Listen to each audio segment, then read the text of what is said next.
નમસ્કાર ગુજરાતવાસીઓ, ફરી એક વખત આપ સર્વે મિત્રોનું હાર્દિક સ્વાગત છે આજના તાજા અને નવા હવામાન સમાચારના વિડીયોની અંદર। મિત્રો આજે થઈ છે 18 ઓગસ્ટ અને વાર થયો છે સોમવાર। મિત્રો ફરી એક વખત બંગાળની ખાડીમાં એક નવી લો પ્રેશરવાળી વરસાદી સિસ્ટમ દિવસે ને દિવસે સક્રિય થતી જોવા મળી છે, જેના ભાગરૂપે મિત્રો ગુજરાતમાં હવે પછીના દિવસોની અંદર વાવાઝોડા સાથે વરસાદની રહેલી છે આગાહી। જ્યાં દર્શક મિત્રો અત્યારે ગુજરાતમાં જે છેલ્લા 3-4 દિવસથી અવિરત વરસાદ પડી રહ્યો હતો એમાં અત્યારે મિત્રો બ્રેક લાગી છે। જ્યાં દર્શક મિત્રો તમે જોઈ શકો છો કે અત્યારે ગુજરાતમાં વરસાદે ફરી એક વખત વિરામ લીધો હોય તેવા અત્યારના હવામાન સમાચાર સામે આવી રહ્યા છે। મિત્રો ગુજરાતમાં અત્યારે કયા વિસ્તારની અંદર કયા જિલ્લાની અંદર કેટલા ઇંચ સુધીનો વરસાદ પડશે એમને લઈને આજના આ વિડીયોની અંદર આપણે માહિતી મેળવવાના છીએ। સાથે મિત્રો ગુજરાતમાં ચાલી રહેલા મઘા નક્ષત્રને લઈને શું અંબાલાલ પટેલ અને પરેશભાઈ ગોસ્વામીએ પોતાની નક્કોર આગાહી વ્યક્ત કરી છે, તમામ અપડેટો આજના આ વિડીયોની અંદર જાણીશું। તો સૌથી પહેલા મિત્રો તમે જોઈ શકો છો કે અત્યારે દિવસે ને દિવસે બંગાળની ખાડી ફરી એક વખત સક્રિય થતી જોવા મળી છે, જેના કારણે પૂર્વ ભારતના ભાગોની અંદર અતિશય ભારે વરસાદ નોંધાઈ રહેલો હોય એવા હવામાન સમાચાર સામે આવી રહ્યા છે। આ સાથે મિત્રો મુંબઈના દરિયાઈ કાંઠે પહોંચેલી જે અરબ સાગરવાળી વરસાદી સિસ્ટમ છે કે જે હવે સતત ઉત્તર દિશા તરફ આગળ વધતા ગુજરાતના સૌરાષ્ટ્રના અને દક્ષિણ ગુજરાતના ભાગોની અંદર અતિશય ભારે વરસાદ જોવા મળશે।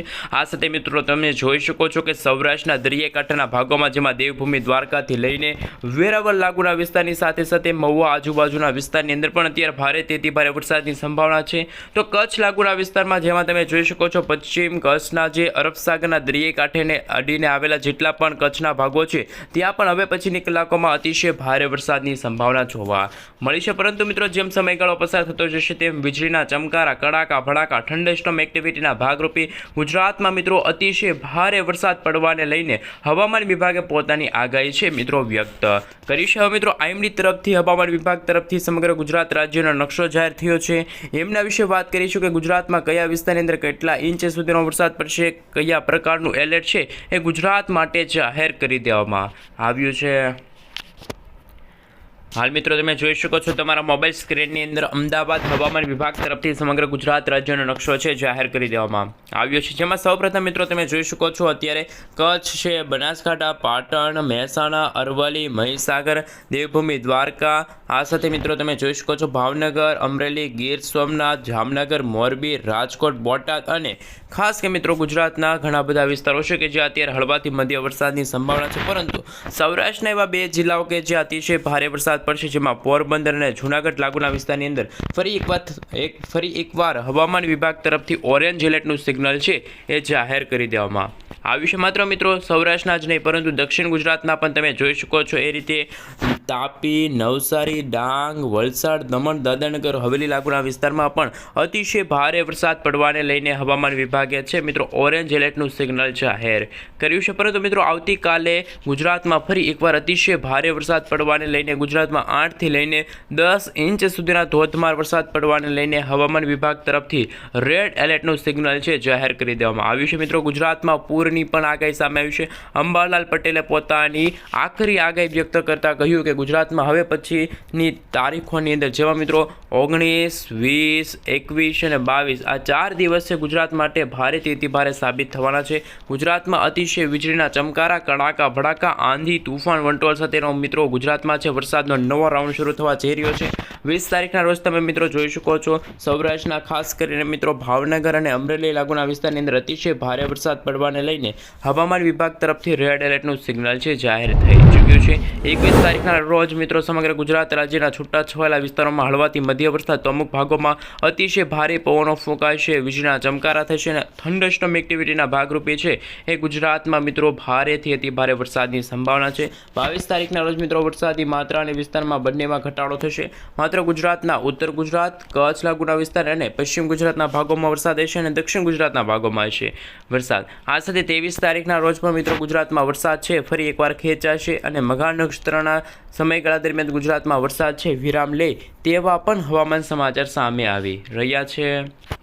હાલ મિત્રો તમે સેટેલાઇટ પિક્ચરના માધ્યમથી જોઈ શકો છો કે બંગાળની ખાડી ફરી એક વખત સક્રિય થઈ છે. બંગાળની ખાડીમાંથી સાયક્લોનિક સર્ક્યુલેશનવાળી વરસાદી સિસ્ટમ છે એ મિત્રો ગુજરાત તરફ ગતિ કરતી હોવાના કારણે ગુજરાતમાં હવે આકાશ પાતાળ એક થશે. ગુજરાતમાં રીતસરનું મેઘ તાંડવ થવાને લઈને પણ હવામાન વિભાગે પોતાની આગાહી વ્યક્ત કરી છે. જેમાં મિત્રો ખાસ કરીને ગુજરાતના કચ્છ અને ખાસ પૂર્વ ગુજરાતના ભાગો તરફ અત્યારે કાળા ડિબાંગ વાદળોવાળી વરસાદી સિસ્ટમ છે અને આગામી દિવસોમાં મિત્રો જેમાં ખાસ તારીખ નોંધી લેજો કે 21થી લઈને જે 25 તારીખનો સમયગાળો છે ત્યારે ગુજરાતમાં વરસાદ થોડો ખેંચાઈ શકે છે. પરંતુ બંગાળની ખાડી ફરી એક વખત સક્રિય થતાં તારીખ નોંધી લેજો કે 27થી લઈને આવનારો મહિનો સપ્ટેમ્બર મહિનાની 5 સપ્ટેમ્બર સુધી ગુજરાતમાં છે એ અતિશય અને અવિરત વરસાદ પડવાને લઈને હવામાન વિભાગે પોતાની આગાહી વ્યક્ત કરી છે. આ સાથે મિત્રો તમે જોઈ શકો છો જેમ જેમ સમયગાળો પસાર થતો જશે તેમ તેમ ગુજરાતના વાતાવરણમાં મોટી અસ્થિરતા સર્જાતી જોવા મળશે અને અરબ સાગરના દરિયામાં પણ બની રહેલી સાયક્લોનિક વરસાદી સિસ્ટમ જો યુ ટર્ન લેશે અને જો ગુજરાત તરફ ગતિ કરશે તો ગુજરાતના જાણીશું કે કયા વિસ્તારની અંદર અતિશય ભારે વરસાદની સંભાવના છે. જે રીતે મિત્રો તમે જોઈ શકો છો 20 તારીખની વહેલી સવારે જ આ બંગાળની ખાડીવાળી વરસાદી સિસ્ટમ જ્યારે અરબ સાગરના દરિયામાં આવીને અરબ સાગરની સિસ્ટમને વધુ સક્રિય બનાવી હતી અને આ વરસાદી સિસ્ટમ હતી અરબ સાગરના ભાગોમાંથી અત્યારે કહી શકાય કે પાકિસ્તાન લાગુના વિસ્તાર તરફ આગળ વધી રહી છે. પરંતુ આ વરસાદી સિસ્ટમ જ્યારે પૂર્વ ગુજરાતના ભાગોથી લઈને જ્યારે પશ્ચિમ ગુજરાતના ભાગો તરફ પહોંચીને પશ્ચિમ ગુજરાતના ભાગોથી આ સિસ્ટમ યુટર્ન લેશે તો ખાસ કરીને સૌરાષ્ટ્રના દેવભૂમિ દ્વારકા લાગુના વિસ્તારની અંદર અતિશય ભારે વરસાદ પડવાને લઈને રેડ એલર્ટનું સિગ્નલ જાહેર થશે અને આ વિસ્તારોની અંદર મિત્રો 15થી લઈને 20 ઇંચ સુધીના ધોધમાર વરસાદ પડશે. વાવાઝોડા જેવા ભારે પવનો ફૂંકાશે.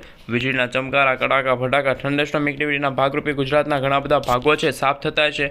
મકાનો તણાશે, ખાસ કરીને મિત્રો ગાડીઓ તણાશે, રોડ રસ્તા પર પાણીના ગરકાવ થશે, અનેક ગામો ડૂબતા હશે. આ સાથે મિત્રો કચ્છ લાગુના વિસ્તારમાં પણ અતિશય ભારે વરસાદ પડવાને લઈને હવામાન વિભાગ તરફથી અત્યારે ઓરેન્જ એલર્ટનું સિગ્નલ છે જાહેર કરી દેવામાં આવ્યું છે. પરંતુ મિત્રો 21 તારીખના રોજ વરસાદ છે ગુજરાતમાંથી એકદમ ગાયબ થઈ જશે. ગુજરાત વરસાદમાં ખેંચાશે કારણ કે બંગાળની ખાડીવાળી વરસાદી સિસ્ટમ છે એ મધ્ય ભારતના ભાગો સુધી પહોંચી જશે અને આ વરસાદી સિસ્ટમ પોતાની તરફ ગુજરાતના ભેજયુક્ત પવનો પોતાની તરફ ખેંચીને વરસાદી સિસ્ટમ ખૂંખાર બનવા જઈ રહી છે. જેમ જેમ મિત્રો સમયગાળો પસાર થતો જશે તેમ વરસાદી સિસ્ટમ છે ગુજરાત નજીક ફરીથી ગુજરાત નજીક આવશે અને ગુજરાતમાં છે મેઘ તાંડવ સર્જાઈ શકે છે. ગુજરાતમાં જળબંબાકાર જેવી પરિસ્થિતિનું પણ નિર્માણ થઈ શકે છે. એવા હવામાન સમાચાર 22 તારીખના રોજ ગુજરાતના ઉત્તર ગુજરાતના ભાગોમાં અવિરત વરસાદ પડશે અને ખાસ કરીને મિત્રો ગુજરાતમાં પૂરની આગાહી પણ સામે આવી છે. ગુજરાતમાં ફરી એકવાર પૂરની આગાહી કરવામાં આવી છે. આકાશ પાતાળ એક થતું હોય તેવા દ્રશ્યો પણ સામે આવી શકે છે. અતિશય ભારે વરસાદ છે એ ગુજરાતમાં છોતરા કાઢે એવા હવામાન સમાચાર પણ સામે આવે રહ્યા છે. જેમાં મિત્રો ઉત્તર ગુજરાતના બનાસકાંઠા, સાબરકાંઠા, અરવલ્લી, મહીસાગર, દાહોદ લાગુના વિસ્તારમાં પણ ભારેથી ભારે વરસાદની સંભાવના છે. પરંતુ જેમ સમયગાળો પસાર થતો ગયો તેમ ગુજરાતના વાતાવરણમાં પણ મિત્રો મોટી અસ્થિરતા સર્જાઈ અને ગુજરાતમાં વરસાદ છે એકદમ ખેંચાય તેવા પણ હવામાન સમાચાર સામે આવી રહ્યા છે. 24 તારીખના રોજ મિત્રો તમે જોઈ શકો છો કે બંગાળની ખાડીવાળી વરસાદી સિસ્ટમ ગુજરાત નજીક આવવાના બદલે રાજસ્થાન લાગુના વિસ્તાર ઉત્તર દિશા તરફ આગળ વધતી જોવા મળી છે. વરસાદી સિસ્ટમ જેમ જેમ મિત્રો સમયગાળો પસાર થતો ગયો તેમ ગુજરાતના વાતાવરણમાં ફરી એકવાર વરસાદે વિરામ લીધો હોય અને ગુજરાતમાં મિત્રો કહી શકાય કે ગરમી અને ઉકળાટનું પ્રમાણ પણ ફરી એક વખત આ ઓગસ્ટ મહિનાના અંતિમ દિવસોની અંદર વધશે. જ્યારે ઉત્તર ભારતના ભાગોની અંદર અત્યારે વરસાદી સિસ્ટમ છે ખૂબ જ અત્યારે સક્રિય થતાં ત્યાં અત્યારે ધોધમાર વરસાદ પડી રહ્યો હોય તેવા પણ હવામાન સમાચાર છે સામે આવી રહ્યા છે. ખાસ મિત્રો હવે ગુજરાતમાં છેલ્લા 3-4 દિવસ બાકી રહ્યા છે. હવે 3 દિવસની અંદર ગુજરાતમાં જે વરસાદ પડશે મઘા નક્ષત્રનો ખૂબ જ સારો ગણવામાં આવે છે પીવાના પાણી માટે અને ખાસ કરીને મિત્રો ખેતીના ઉપયોગ માટે આ વરસાદ છે એ અમૃત સમાન ગણવામાં આવે છે. આગામી દિવસોમાં ગુજરાતમાં ફરી એકવાર વરસાદ બ્રેક મારી છે.